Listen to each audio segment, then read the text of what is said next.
राधे राधे भक्तजन। भगवत गीता के 6वें अध्याय से ध्यान योग आपके सामने प्रस्तुत करने जा रही हूँ, तो आप इसे ध्यानपूर्वक सुने।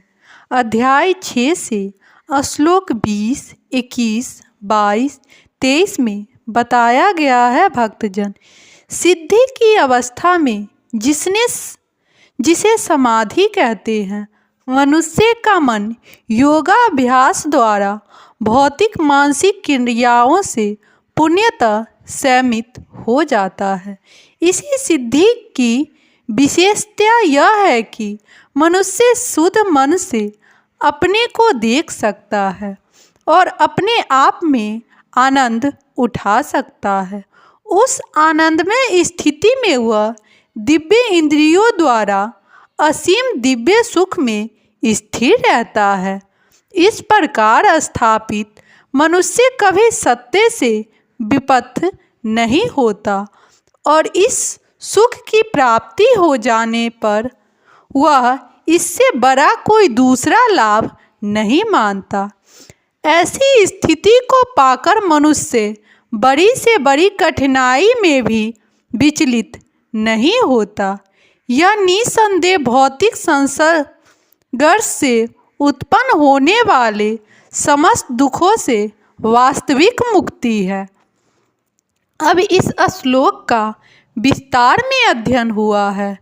योगा अभ्यास से मनुष्य भौतिक धारणाओं से क्रमशः विरक्त हो जाता है। यह योग का प्रमुख लक्षण है। इसके बाद वह समाधि में स्थिर हो जाता है, जिसका अर्थ यह होता है कि दिव्य मन तथा बुद्धि के द्वारा योगी अपने आप को परमात्मा समझने का भ्रम करके परमात्मा की अनुभूति करता है।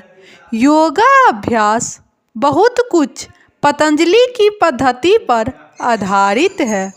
कुछ अपारमाणविक भाष्यकार जीवात्मा तथा परमात्मा में अभेद स्थापित करने का प्रयास करते हैं और अद्वैतवादी इसे ही मुक्ति मानते हैं, किंतु वे पतंजलि की योग पद्धति के वास्तविक प्रयोजन को नहीं जानते। पतंजलि पद्धति में दिव्य आनंद को स्वीकार किया गया है, किंतु अद्वैतवादी इस दिव्य आनंद को स्वीकार नहीं करते, क्योंकि उन्हें भ्रम है कि इससे कहीं उनके अद्वैतवाद में बाधा न उपस्थित हो जाए। अद्वैतवादी ज्ञान तथा ज्ञाता द्वैत को नहीं मानते, किंतु इस श्लोक में दिव्य इंद्रियों द्वारा अनुभूति दिव्य आनंद को स्वीकार किया गया है। इसकी पुष्टि योग पद्धति के विख्यात पतंजलि मुनि ने भी की है।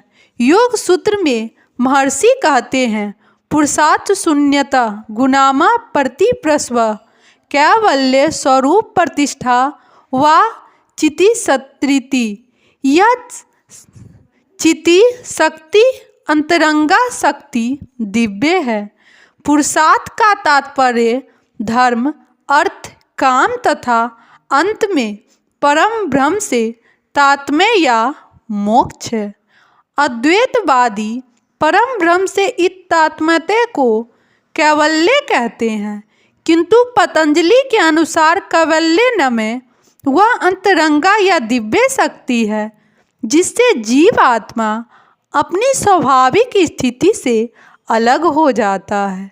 भगवान चैतन्य के शब्दों में यह अवस्था चेदोंत दर्पण न मार्जनम अर्थात मन रूपी मलिन दर्पण का मार्जन शुद्धि है।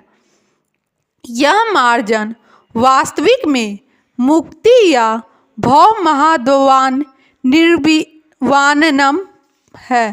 प्रारंभिक निर्वाण सिद्धांत भी इस नियम के समान है। भागवत के इस स्वरूप को व्यवस्थित कहा गया है। भगवत गीता के इस श्लोक में भी इसी की पुष्टि हुई है। निर्वाण के बाद आध्यात्मिक कार्यकलापों की या भक्ति की अभिव्यक्ति होती है, जिसे कृष्ण भावनामृत कहते हैं। भागवत के शब्दों में स्वरूपा व्यवस्थिति जीव आत्मा का वास्तविक जीवन यही है। भौतिक दूषण से आध्यात्मिक जीवन के कलमश युक्त होने की अवस्था माया है। इस भौतिक दूषण से मुक्ति का अभिप्राय जीव आत्मा की मूल्य दिव्य स्थिति का विनाश नहीं है। पतंजलि भी इसकी पुष्टि इन शब्दों से करते हैं। केवलम में स्वरूप प्रतिष्ठा व चिति शक्तिरिक्ति, यह चित्ती शक्ति या दिव्य आनंद ही वास्तविक जीवन है। इसका अनुमोदन वेदांत सूत्र में इस प्रकार हुआ है। आनंदमोह से अभ्यास, यह चिति शक्ति ही योग का परम लक्ष्य और भक्ति योग द्वारा इसे सरलता से प्राप्त किया जाता है। भक्ति योग का विस्तृत विवरण 7वें अध्याय में किया जाएगा।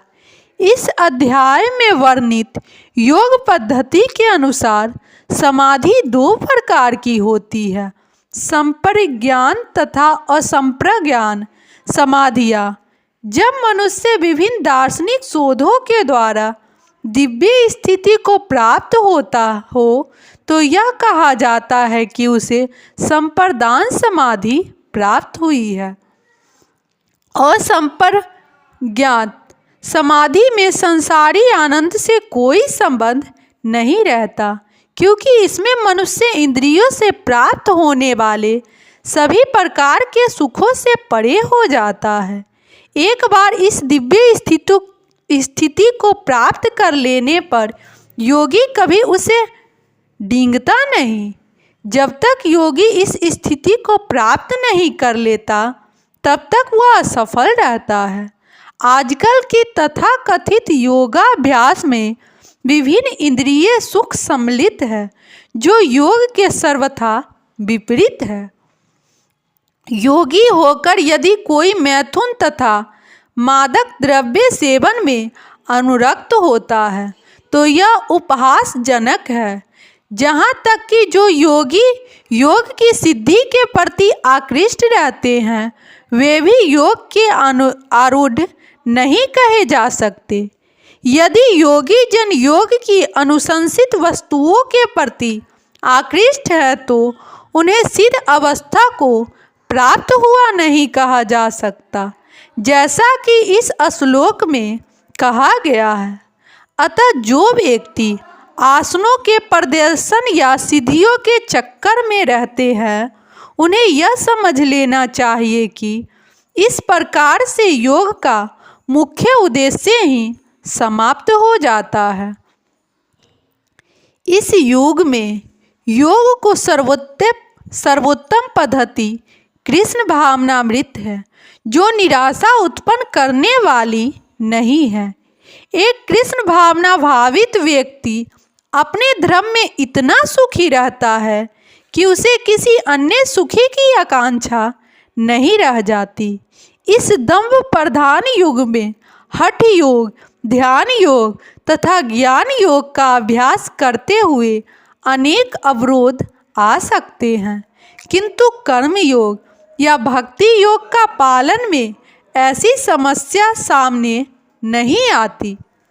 जब तक यह शरीर रहता है तब तक शरीर की आवश्यकताएं आहार, निद्रा, भय तथा मैथुन को पूरा करना होता है, किंतु जो व्यक्ति शुद्ध भक्ति योग अथवा कृष्ण भावनामृत में स्थिर होता है वह शरीर की आवश्यकताओं की पूर्ति करते समय इंद्रियों को उत्तेजित नहीं करता। प्रत्युक्त वह घाटे के सौदे का सर्वोत्तम उपयोग करके जीवन की न्यूनतम आवश्यकताओं को स्वीकार करता है और कृष्ण भावना भावित में दिव्य सुख भोगता है। वह दुर्लभ घटनाओं रोगों, अभावों और यहाँ तक कि अपने प्रियजनों की मृत्यु जैसे आपातकालीन घटनाओं के प्रति भी निरपेक्ष रहता है।